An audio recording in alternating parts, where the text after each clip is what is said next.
The Secrets of the Old Mill. The story you're about to hear is true, and it happened right here in Thailand. That's another strange story that Mr. Bamrung told me about the secret of the old Ruang tree. When Bamrung was living with his grandmother at an old market by the Tachin River or the Suphan Buri River, there was an old rice mill there. He didn't really dare to go play there, but sometimes, if he had several friends to go with him, he would. The adults say that there are ghosts in the old temple. They say people have been haunted there before. The ghost is an old, decrepit man with white hair and beard, a hunched back, no teeth, only red gums. It's very scary. A friend of mine, named Thep, is a dark-skinned boy with a dark complexion. He lives near the market, and his parents are laborers. He told me not to believe it, that it's not true, that the adults make up stories to scare children and prevent them from playing there.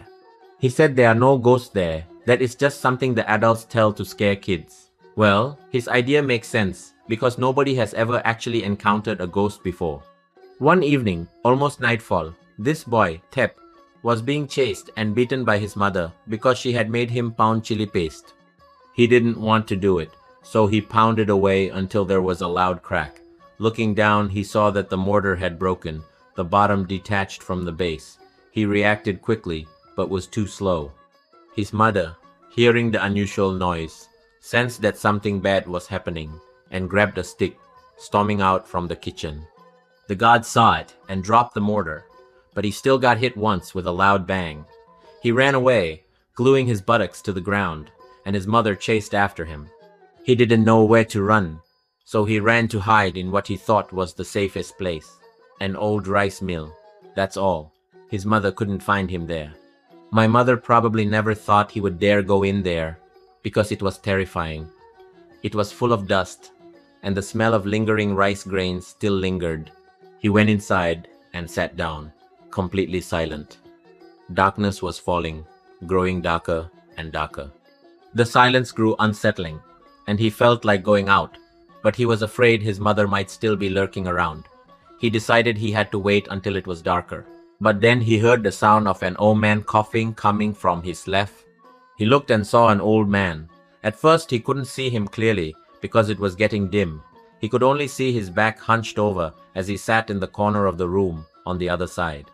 Hey, why didn't he see it sooner? He wouldn't understand either. Or why didn't he go home? The sound of his voice, he asked, and he immediately realized it was the old man. Oh, why doesn't the old man go home? Well, I'm staying here. This is an abandoned rice mill, old man.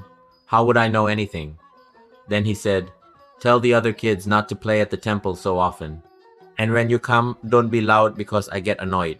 If you don't believe me, don't say I didn't warn you. It was getting very dark, and the god's father was looking for him, calling out to him. When he heard him, he got up, said, and then went to find his father. But then, to his surprise, the old man who had been sitting in the corner of the room had disappeared. He hurried out to find his father, but didn't tell him anything. He went home. His mother was about to spank him, but his father stopped her. He made her promise to his mother that he would earn money to buy her a new mortar and pestle, which he did, so she didn't spank him. Zhao Thep told his friends about his encounter with the old man. The children, hearing this, were frightened and said, that's the old man ghost they're afraid of. But Zhao Thep replied, he's not a ghost, he's a person. We even talk to each other.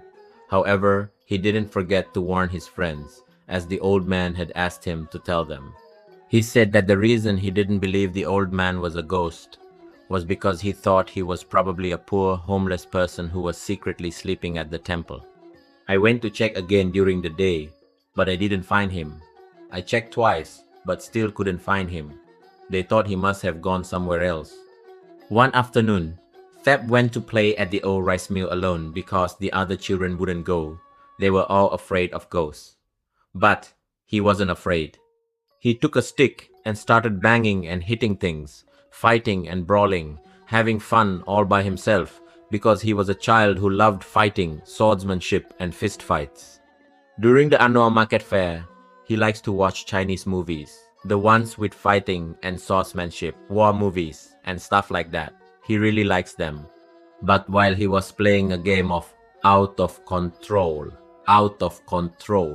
he caught a glimpse of something, but he couldn't make it out clearly, so he didn't see what it was. But what he did know was that he'd been slapped twice in the face. He fell, rolling on the dusty ground. Yes, his dark face slid until it was scraped and bleeding. He didn't know who did it. He almost fainted, but quickly lifted his head. He saw an old man standing over him, not far away. But when he looked closer, he saw that the figure was merely a faint, blurry shadow, as if hidden in the empty air. Warning: once it's dismantled, don't play with the ear-shaped flowers. He noticed the old man's grim face, which was terrifying. His eyes were wide open, staring at him. He thought to himself, this must not be a human being anymore. As soon as he could stand up, he ran, running, but without uttering a single sound until he reached home. He then collapsed, falling unconscious. When he woke up, that's when everyone realized what he had been through. They didn't dare play around there. Any child who knew about it was scared. Some dared to go, but they still ran away because they heard a knocking, creaking sound, but couldn't see who was making it. They assumed it was a ghost. The secret of the old rice mill was something the children learned later, after hearing an old woman tell the story. She said that before there was an old man, nobody knew where he came from, who lived in the market with no relatives, friends, or acquaintances. He has no place to sleep, no home. He sleeps in front of shops after they close and lives alone. People feel sorry for him and give him food. Sometimes he eats, sometimes he goes hungry. He goes around asking for work, pushing carts, carrying and lifting things, helping others with their jobs to earn enough money to eat and have enough to eat. But some people, some shops, didn't trust him. They were afraid he might be an informant for thieves who would rob the market, so they were suspicious of each other. Days and times passed, and we watched him quietly. We didn't see anything unusual or dangerous about him. He seemed harmless and posed no threat. We were able to feel somewhat at ease and trust him. One day, he went to ask for work at the factory. The owner, Ruang Sri, was a kind person, but she still wouldn't hire him permanently, only letting him work temporarily. Later, we could see that he was a hardworking and diligent person, not someone who was frivolous. So, we talked to our family about whether it would be a good idea to hire him.